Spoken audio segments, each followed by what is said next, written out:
Good afternoon, ladies and gentlemen, and welcome to the National Press Club. My name is Jack Cushman. I'm the president of the Press Club this year, and I'm an editor in the Washington Bureau of the New York Times. I'd like to welcome club members and their guests in the audience today, as well as those of you who are watching on C-SPAN or listening to this program on National Public Radio. The video archive of today's luncheon is provided by Connect Live and is available through the National Press Club website at npc.press.org. National Press Club luncheons are also carried live by many sites on the World Wide Web these days. And Press Club members, of course, may access transcripts of our luncheons at our website, and non-members may purchase transcripts and audio and video tapes by calling 1-888-343-1940. Before I introduce our head table, I'd like to remind our members of a few future speakers.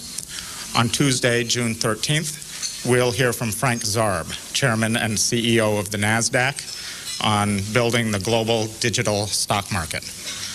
On Friday, June 16th, Congressman Charlie Norwood of Georgia will talk about the Patient's Bill of Rights. And on Tuesday, June 20th, Peter Rockwell will discuss Norman Rockwell, Pictures for the American People. We're proud here to have Norman Rockwell's picture of a country editor hanging in our club. Please also note that WebFest 2000 is coming to the club on July 19th and 20th. Please see our website for more information about that event. And if any of you in the audience have questions for our speakers, please write them on the cards that are provided at your table and pass them up to me. I'll ask as many as time permits. I'd now like to introduce our head table guests, and I'll ask each of them to stand briefly when I call their names. Please hold your applause until all the head table guests are introduced. From your right, Dell Jones, business reporter, USA Today.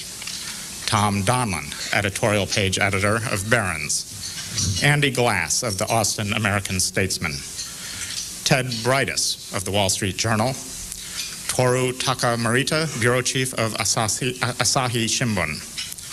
Steve Wildstrom of Business Week, a guest of our speaker. Maria Recio of the Fort Worth Star-Telegram. Ken Esky is chairman of the Press Club Speakers Committee. And skipping our speaker momentarily, Gayla Bynum, a member of the Speakers Committee who organized today's lunch. Thanks very much, Gayla.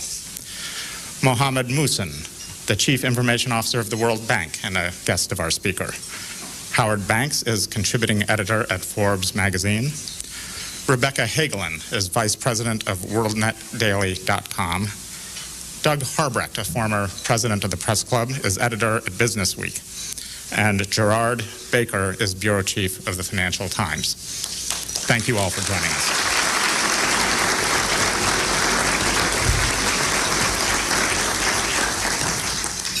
Well, Michael Dell, who's now 35, and the youngest CEO of any Fortune 500 company, was a typical child. When he was 8, he applied for a high school equivalency diploma.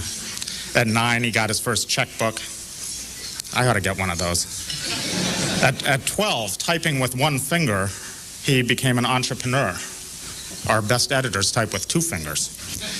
What was his business? He organized a nationwide mail-order stamp auction, and he made $2,000. At 13, he was speculating in precious metals and stocks, and at 15, he tore a computer apart and put it back together again. In college, he bought surplus, fixed it up, and sold thousands of dollars of personal computers a month. And out of college, he founded Dell Computer. He expanded his product line, and he introduced an idea: bypass the middleman and sell custom-built PCs directly to the consumer. This direct selling method, as we all know, has established Dell as the top vendor of personal computers worldwide. The company's sales have grown in 16 years from $6 million a year to $27 billion in the last 4 quarters, selling $40 million a day on the World Wide Web. I'm told that this is the only company whose revenues and earnings have grown more than 40% annually for the past 3 years. And since 1995, Dell has been included in Fortune's list of most admired companies and ranked number 3 in the year 2000. The value of Dell stock has risen more than 79,000% in the past 10 years. And in 1999, the Wall Street Journal named Dell Computer #1 in total return to investors over the past 3 years, 5 years, and 10 years. Ladies and gentlemen, let's hear how this works. Please join me in welcoming Michael Dell to the National Press Club.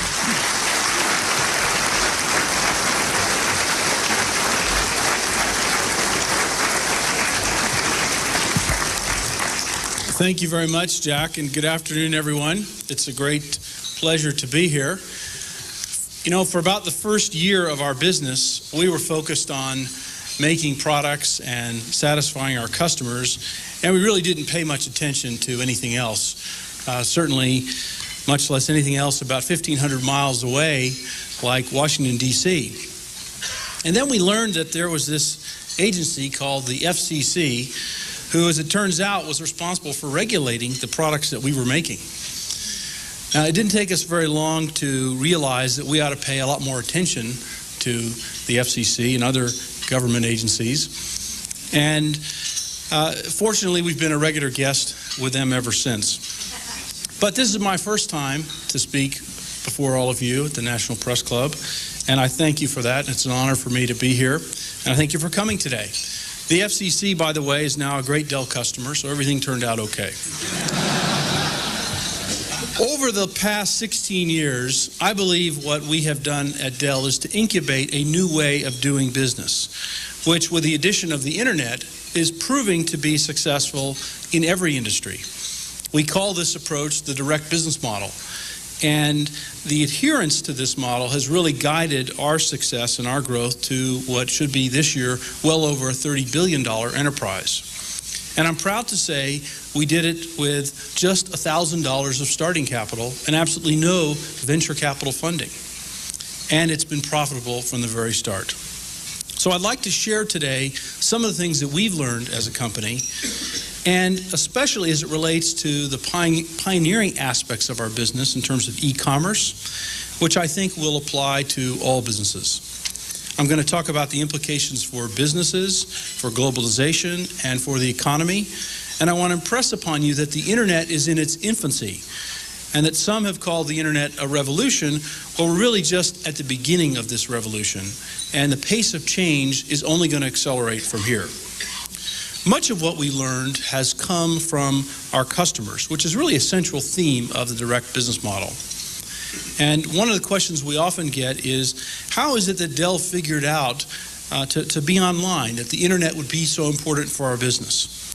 Well, it actually goes back to the late 80s when we started with our technical teams supplying files over what's known as an FTP site. And then in 1993, we started taking all the technical information that we have internally in our business and putting it online so that any customer could access it. The response to this was pretty overwhelming, and we were surprised at the huge number of customers that immediately gravitated toward this as a forum for support and eventually a forum for sales and for ordering products. It saved us considerable sums of money. We found that when we provide support to our customers online as opposed to over the telephone, it would save, roughly $5 per call. And that added up to millions of dollars. So it energized us to do more and more of this. And our sales started to grow very quickly. We set a goal about 3 years ago to have 50% of our sales online. And at the end of last quarter, we reached that goal. And now we generate well over $40 million of sales every day, 7 days a week, 365 days a year, including holidays, on Dell.com. In fact, Dell.com, all by itself, our online business, is the size of a Fortune 100 company. But only 40% of businesses today in the United States have tried selling online, and almost 80% have just tried in the last 2 years.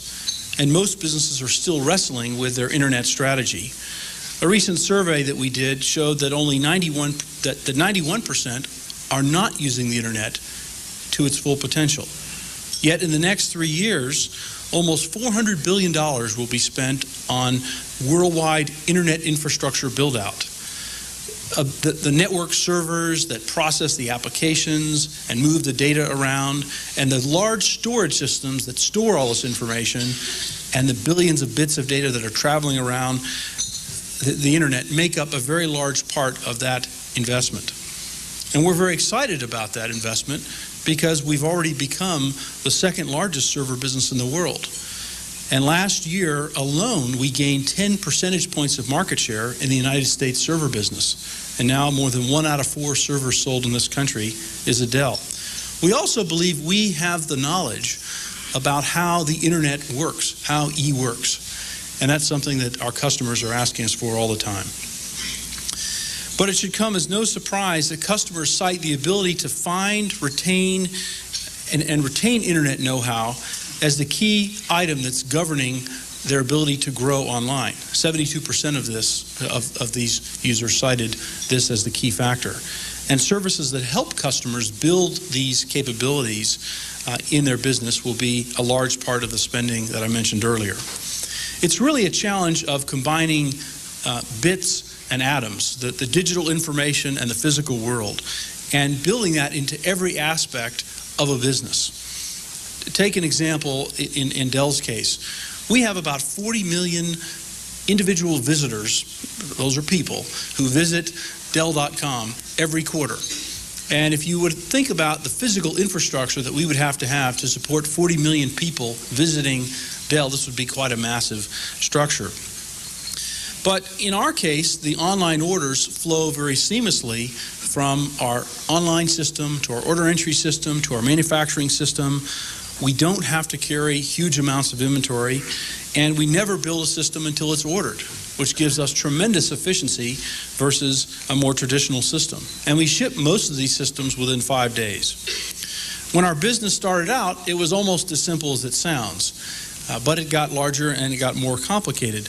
Last year, we shipped almost 12 million computers into about 150 countries around the world.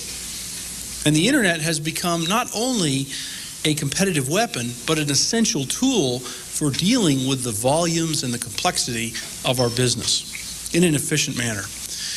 But the internet is much more than just sales and online sales, although that seems to be something that people get attracted to as a headline. One of the real values of the internet is that we've been able to use the support information that we gather from our customers. Our business is centered around these direct relationships with our users. And the fact that we deal directly with our customers means that we have perfect information about what they want to buy. We don't need to rely on inventory. If you think about the example of a retail store in our industry, they essentially have to guess what customers are going to buy. And then they stock their shelves hoping that that's actually what the customer wants to buy. Well, on those shelves are the failed forecasts of that retailer. And this is a very expensive problem because the value of the materials in our industry declines at about 1% per week. And so a few weeks of inventory can mean the difference between success and failure in our industry. And it's indicative of a fundamental value shift that's occurring where physical assets like inventory are being replaced for information assets. And this data and knowledge that we have from our customers gives us a fundamental edge. And information and this content really becomes the foundation for a successful online business. Now today, instead of protecting this information, we go out of our way to put it online. Every day, thousands of customers come to Dell.com and they receive support for the specific machine that they've purchased or they might be intending on purchasing. They go to support.dell.com. They can get specific information about their individual computer. And this allows us to not only solve these problems in a more efficient manner, but to cultivate online communities. We have a forum called Dell Talk, where we have hundreds of thousands of users signed up.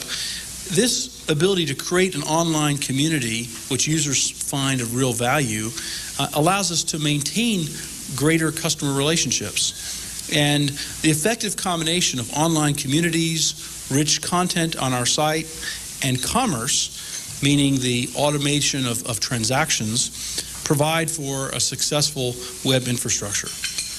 I share these examples not at all because they're unique to Dell or the computer industry, but I believe they can be extended to all industries.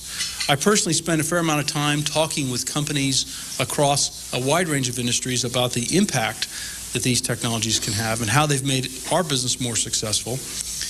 And we've rallied our entire company to support our customers in this build-out of their internet infrastructures.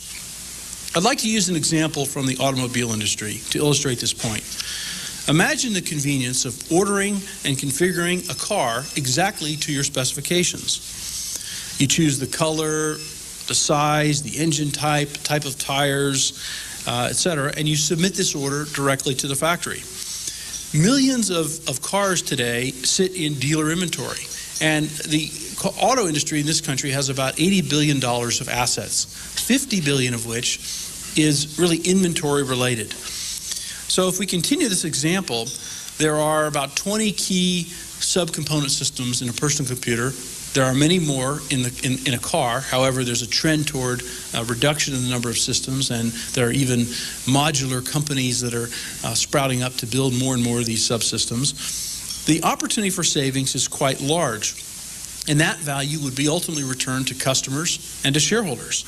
The auto industry today has a return on invested capital of about 13 to 14%, which is roughly equivalent to their cost of capital. But their return on invested capital could easily be 35 to 40%. Dell's, by way of example, is now 292% in our last quarter. Another key aspect of using the internet is not trying to bolt the internet onto a business, but instead recognizing that the internet should be integrated into every part of a business. The internet removes friction from all interactions and improves business velocity, efficiency, and I believe the overall customer experience. I can further extend this to the global economy because if you think about the way the economy works, it's essentially a collection of interactions and transactions. And the cost of those can be dramatically reduced using the internet, which essentially, as I said earlier, just takes friction out and makes this entire process work better. It's ultimately a tool that businesses should use. It's not a new distribution channel. It's a tool like electricity or the telephone, and I believe will be pervasive in increasing productivity. It will also drive further de-verticalization. Companies in the past often collected large numbers of functions inside their own business, but now as the cost of interactions and transactions come down, they can connect themselves together. In fact, it would have been impossible for Dell to build a $30+ billion company in 16 years had we not connected ourselves extremely efficiently using information from our customers and with our suppliers. So let me talk a little bit about the future. And I'm pleased to tell you that the reports about the death of the PC have been greatly exaggerated. The PC has a very bright future. And I actually enjoy, to some extent, seeing all the news reports about the demise of the PC, from our competitors or industry pundits, because we'd be happy to, gain additional market share from those companies that believe it's going away. But the PC does have a very long and bright future. I do believe, however, that the market for appliances will grow. And these products are fundamentally a complement to the PC, not a substitute. So if you take, for example, the Palm Pilot, I've never found anyone in the world who has a Palm Pilot but doesn't have a PC. And that's because these devices are totally linked, and it increases the size of the wave, not one replacing another. Some have said that the phone replaces the PC, and I would point out that the screen size is a little bit too small to present a huge amount of information. Somehow that fact didn't make it into the discussion on some occasions, but I think all of these additional devices will grow and flourish, and they will addict us to information more than we're already addicted, which for me is a good thing. This doesn't mean that the PC won't undergo radical changes. Certainly it always has, and it will always continue to evolve, driven by the consumer's insatiable demand for new capabilities, and certainly the internet is right at the center of that today. Broadband access and high-speed access will drive increased usage of high-performing PCs in the home, and users who want to use digital video and sound and increased capabilities.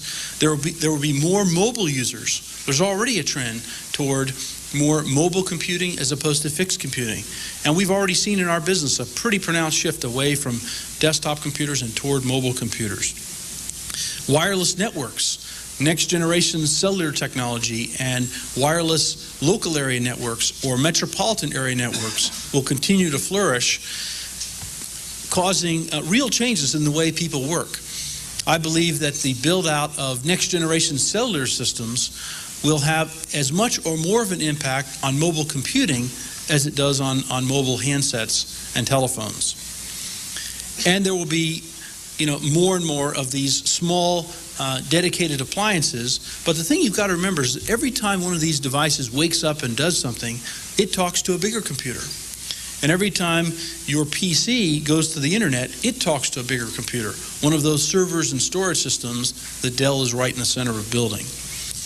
There's also a very bright future in the world of e-support and service and self-healing systems that will have a much greater uptime and much greater reliability for users and improve the computing experience. And Dell's taking a leadership position in both.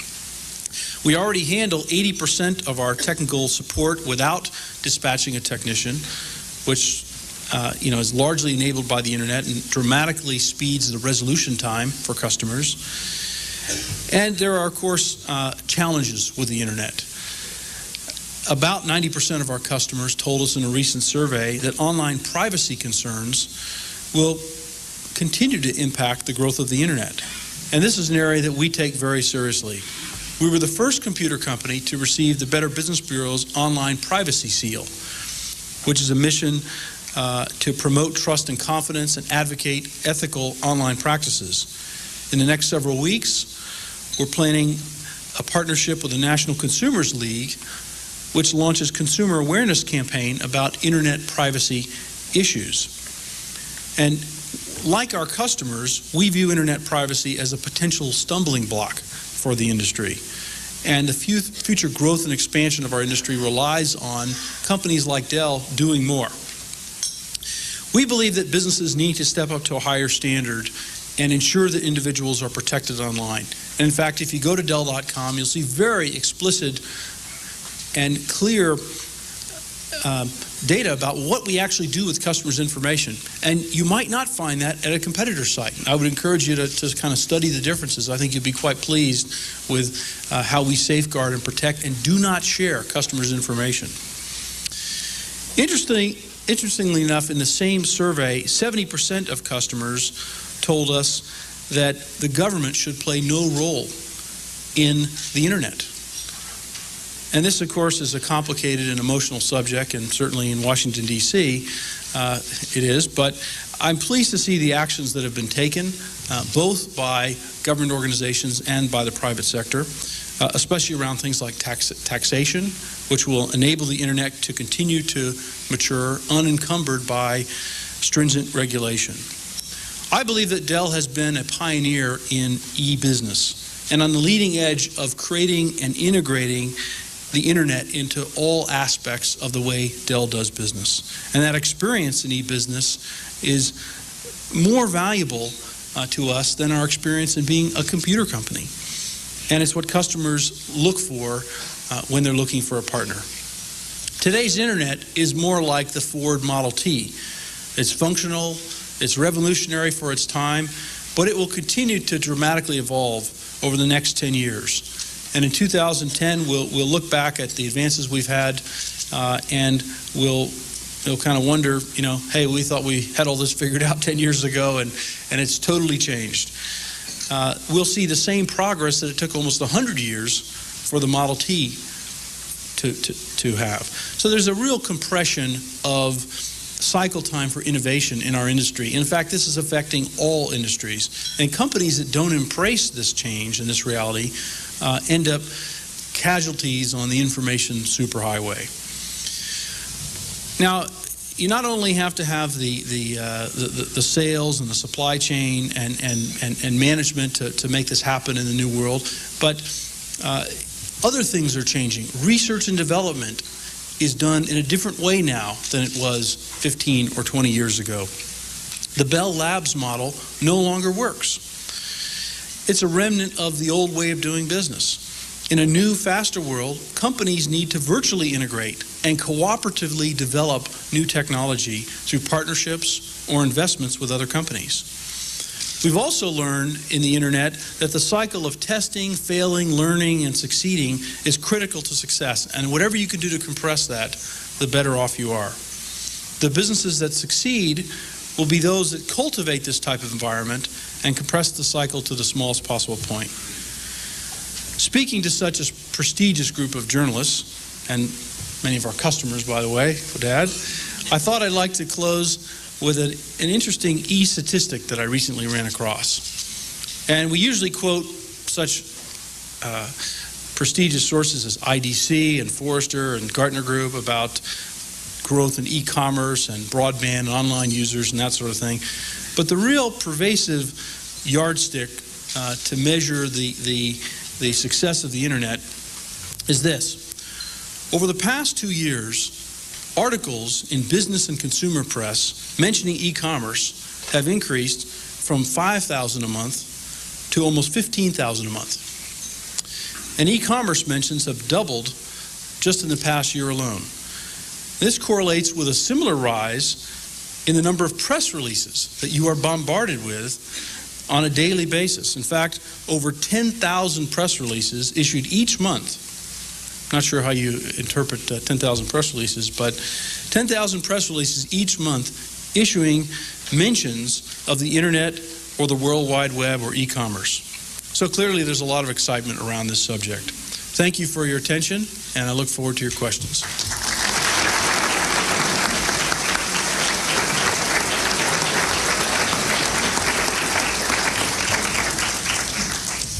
Well, we have quite a few questions. What would be your guidance, your top 3 or 4 rules for an entrepreneur starting out today, other, of course, than not aggravating the Justice Department?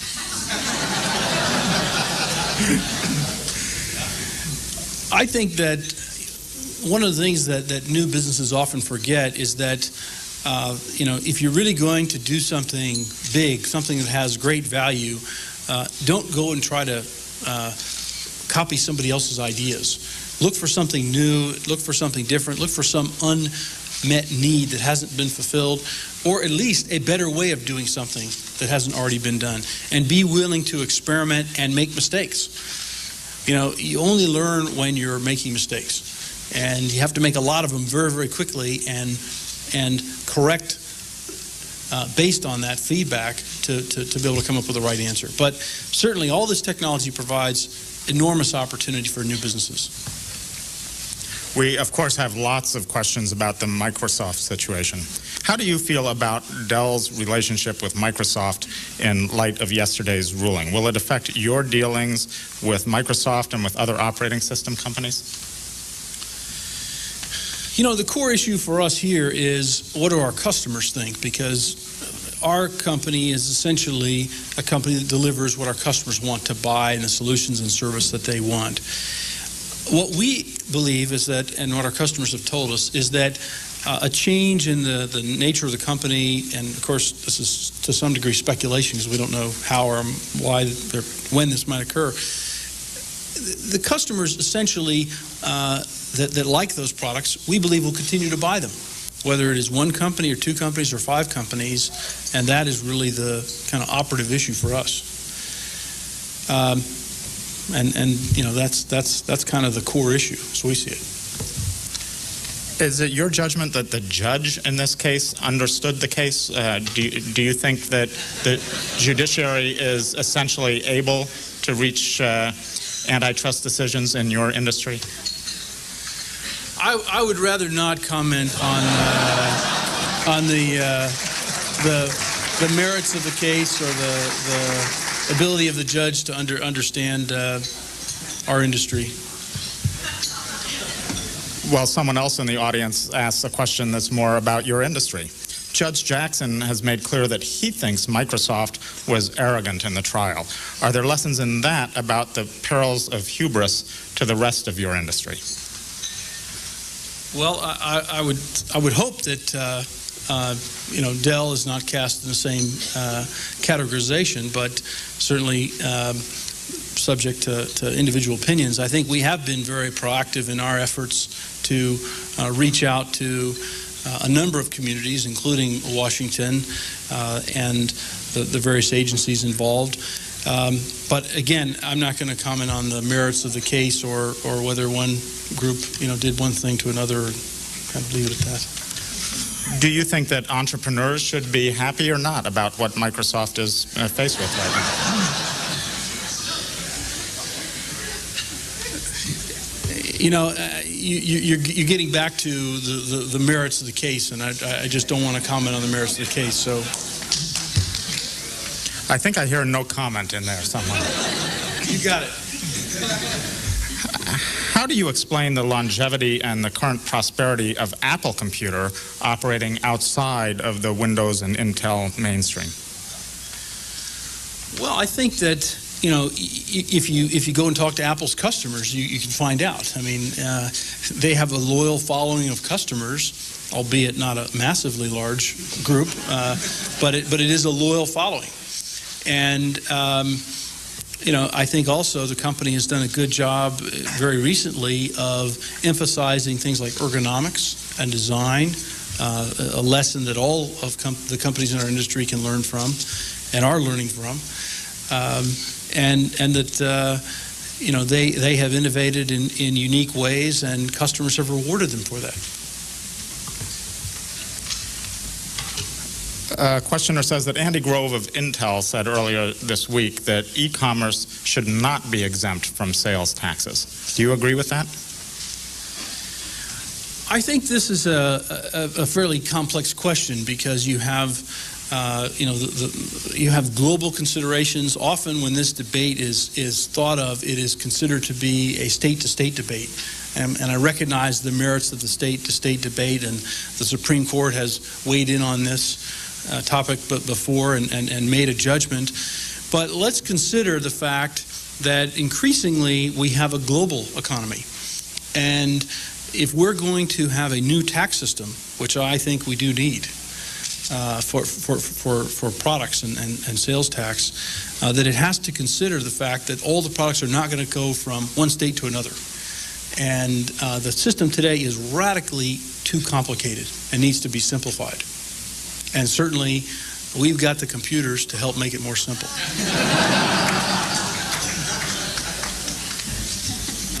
Would you talk a little bit about the digital divide, the separation between the poorer and minority citizens from this brave new world of the internet?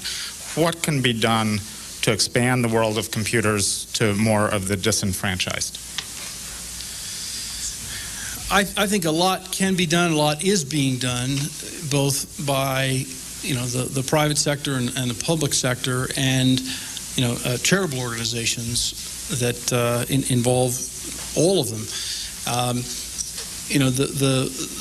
At the core of this issue for me is the education system, because I believe that if we do not teach our kids this skill in schools, that it's not completely a lost cause, but it's very, very hard to recover from that. And I think while the education system has made tremendous progress, there needs to be a lot more. We've emphasized in our organization a lot of efforts around teacher training, and our foundation is very involved in this, both the company's foundation and my wife Susan and I have a foundation that's very focused on these issues. The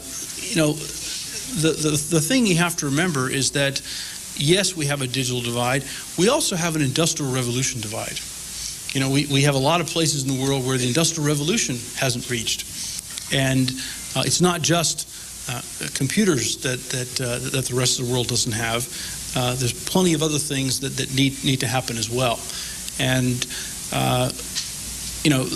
we in this country, I think, need to make a more fundamental commitment to computing and education. if we're going to provide the sort of jobs and opportunities for people to be gainfully employed in the economy, once they get out of school. What's your view of the quality of news coverage of your industry? How could the press coverage of your industry be improved? Well, I think it's certainly gotten a whole lot more attention in the last few years than it ever did, and I think the quality of the coverage is continuing to improve. I mean, I guess I, like most people, would be, I don't know most people, but somewhat frustrated by the short-term focus of the general populace and the press's reflection of that, maybe it's just too boring to think about things in a longer context. But I get somewhat frustrated by the what happened in the last 24 hours, what's going to happen in the next 24 hours kind of focus. But I understand that's the way the business works, and I also understand that you folks are out there trying to sell your product and making your product more appealing and sometimes more sensational is certainly a way to make it sell more. Well, thinking longer term, what do you see about the computer in 10 or 15 or 20 years or when our lease runs out here in the year 2078? What is the computer going to look like to us then? It's very hard to predict, beyond 5 years with any hope of being accurate. One thing I can tell you about computing is that we as humans consume information visually. So visual displays are not likely to go away no matter what sort of computing configuration you have. Now, it may be blasted onto your eye, or it may appear in midair, or it may be on the wall, or it may roll up, or there's all sorts of different ways to display information.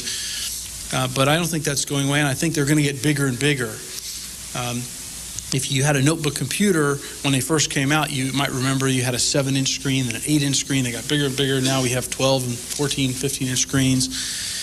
I think that speech recognition is obviously going to come into play with computing devices, and more we'll be getting away from the complex commands and knowing that there's a computer there, and it will be more and more human-like in its interaction.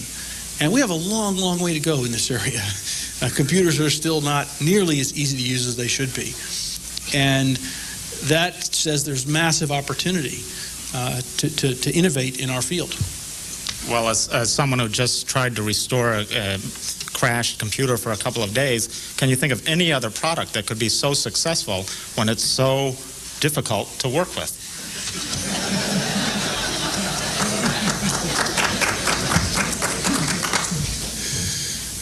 Well, let's see. The thing about the computer that makes it different from other electronics devices is that it's not a fixed function device. It changes and evolves in a very, very dynamic way. And if you take a camera or VCR, for example, that device doesn't get upgraded. It doesn't have applications that are loaded on it. And that dynamic interchange is a somewhat fragile environment. We've actually done some things now on our computers where we load software that essentially protects the user from doing things that could crash their system. You can today go out and download software or buy software that if you install it on your computer, it will cause all sorts of problems. This is normally available commercial software. And this particular capability we've installed on our computers now warns you about that. It says, hey, you better not do this or else you're going to mess up your computer. And we need to get better at self-healing systems and systems that are smarter at detecting and solving problems before they occur. There's been quite a rash of viruses, and some of them very pernicious viruses in the past few weeks. How concerned are you about the ability of the industry to keep up with this invasion of viruses? I think that this is going to continue to be a cat and mouse game of new viruses and new protections for the viruses. The most recent virus that occurred, used some of the same loopholes as the other ones that have been out there, and there are clearly ways to shut off that from being a problem inside of a business or inside of a company. We also need strong encryption and security to be able to do that. There is this dynamic balance between privacy and security. If you want absolute security, you can't have absolute privacy. You want you want absolute privacy, you can't have absolute security. I mean, we've got to have some consequences as well. We've got to have laws that say you can't go and do this. This is like shutting down an airport or disrupting the public road system, and those measures have to be put in place so that we can actually have a justice system that views these as legitimate crimes. How do you view from a technical standpoint? I think solving the problem technically is not all that hard. But there will continue to be new ones and then remedies for them and back and forth. How do you see the future of newspapers on the internet? Will there be any need for paper in the newspaper? When do I stop working for the New York Times and start working for nytimes.com? I think that nytimes.com and the New York Times ultimately are going to be the same company. No matter how the stocks may be configured at any one point in time, I think that trying to spin off a business like that is not necessarily the right answer. I think the right answer is that this is just a new way of delivering the same content. And, is the physical paper going to go away? Probably not. But are the kids today that play with their Tamagotchis and their Gigapets, going to read the newspaper, 10 or 15 years from now? Or are the kids today on the playground playing with these electronic toys, are they going to go to the department store and register for their wedding there? Of course not. They're going to do it on the internet. And the generation that is children today are going to think about this very differently than the generation that is using the paper today. In our business, we wonder what are we going to roll up to swat the Gigapet with when he... And in your view, what's the greatest challenge and what's the greatest opportunity in your relationship with the federal government? I'm part of this CSPP group, Computer Systems Policy Project, and we have focused on a fairly narrow set of issues, things like encryption and export control and PNTR. Those are our issues, and I'm glad to say that the government's been pretty responsive to those issues, and I think will continue to be. Our industry, I think, is in the process of doing a better job of communicating. I've been coming up here for years now, and starting to have familiar relationships with senators and people in the administration. So that's very, very helpful in understanding not only how it works, but what their concerns are, and we're working together. And this is a new industry, but there's no reason. And what I've seen is that there's a tremendous desire in Washington to embrace the industry, and I don't mean in a negative fashion. I mean in a positive way, and that's great. And how do you find the understanding in the Congress of the technical issues that confront you? Do you feel that our representatives are up to speed on your issues, or do they need a kind of a seminar? We have been actively working to increase the understanding of the issues in our business. I'll give you a perfect example. About a year ago, when we were focused on the export control issue, I brought with me a Sony PlayStation. And the reason I brought a Sony PlayStation is because under the definitions of the government, this would have been a supercomputer, even though you could buy it at Toys R Us. And that sort of thing was not necessarily well understood, that these things are generally available in millions and tens of millions of units, and that these regulations need to have a pace which is somewhat similar to the pace of technology. And that's a new process that is coming into play. We're discussing that here on our trip, and I think I'm optimistic about the progress we're making. You spoke about the need for consumers to feel a sense of privacy on the internet. Do you support specifically the recent FTC recommendations that would require notice and consent by consumers, access and security rules for internet commerce? Well, I believe we actually helped draft them, so and are part of a group of companies that have endorsed them and underwritten them and communicated the importance of these to our other colleagues in the industry. And I think it's quite important that companies in our industry take these issues very, very seriously. I know consumers take them seriously because we hear from consumers about this. And, certainly, the consumer deserves to be informed. Now, there may be businesses that are formed around an idea of using consumer information. It's not our business. But if it is someone's business, the consumer ought to know that. At every one of these lunches, I have a few questions that come from the audience, which I have to confess I don't understand myself. And it's risky, but I'm going to ask them anyway. What's Dell's vision on the viability and future of thin clients? You'll have to explain what they are. Sure. Well, thin clients are computers or terminals which essentially operate connected to large servers, and the processing and the applications for those devices actually occur on the server, not on the client. And thin computers are popular in certain applications. If you look at the installed base of computers, personal computers and thin clients in the world, it would be about 375 million. There are probably about 5 or 10 million of these thin clients. We have a thin client product. We think of it as a peripheral that attaches to our server. And for customers that are interested in that, we provide that. I don't see it as a sort of wholesale, customers are going to switch from one to the other. I think there are certain kinds of applications where it works, but it's a fairly narrow set.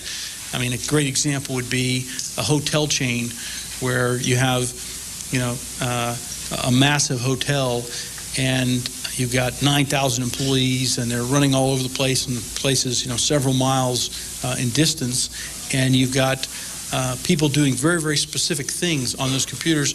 You don't want them doing anything else. Of course, this is an individual decision by business. Some people would say, well, gee, the thin clients are so much less expensive.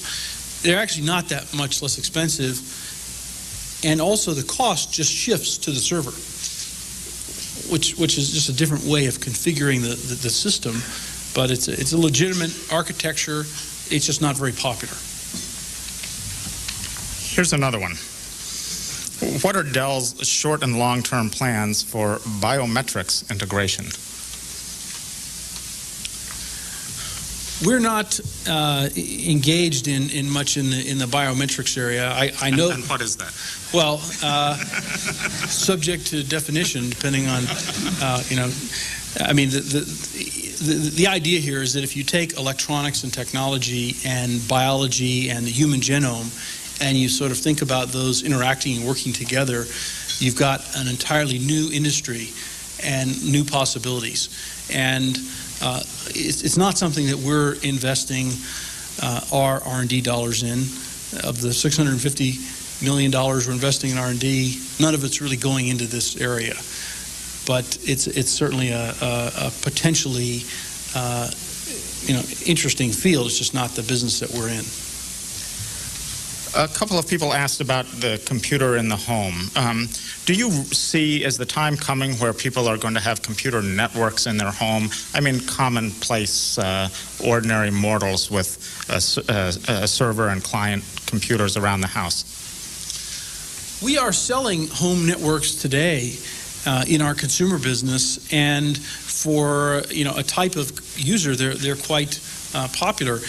In many homes today in America, it's actually easier to sell the second PC than it is the first one, because you've got users out there and kids, and they want to get on the machine. There's not that many PCs in the house, and this is a contention. So wireless networking is a big factor in the home because it's very easy to attach things together.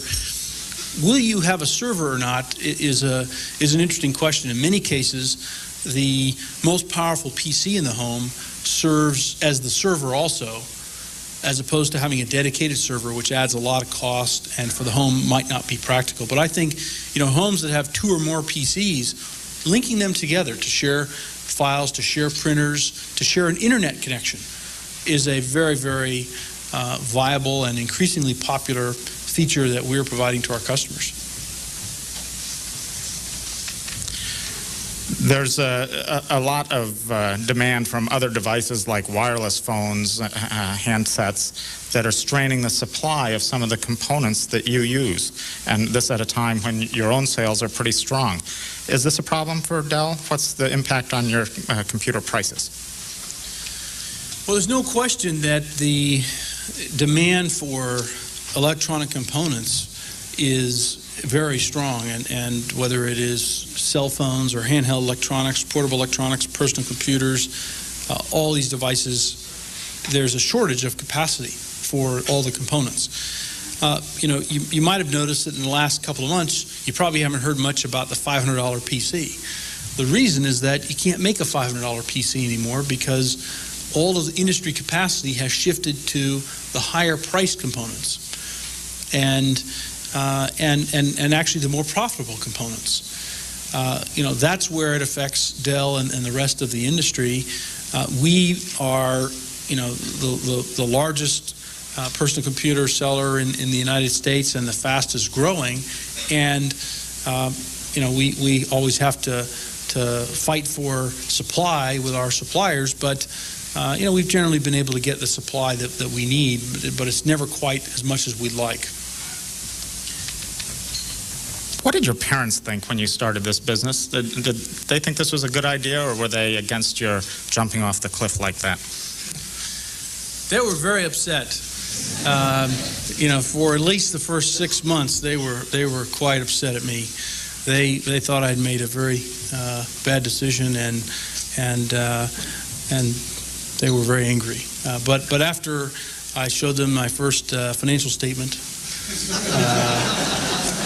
they said, "Well, this looks like it may be okay. So you keep doing this for a while," and everything turned out okay. And eventually, they forgave me, and eventually I forgave them too. So. The parents look smarter the older you get, don't they? What's your view of Internet 2, so-called? How big a deal is this going to be to those of us who are daily users of the Internet? How's it going to change our lives? I think the Internet is continuing to evolve, and what we're talking about here is high-speed evolution. If you imagine today's slow 56K modem and then a cable modem and then a fiber optic connection and linking the entire world together using photonics and extremely high-speed connection systems.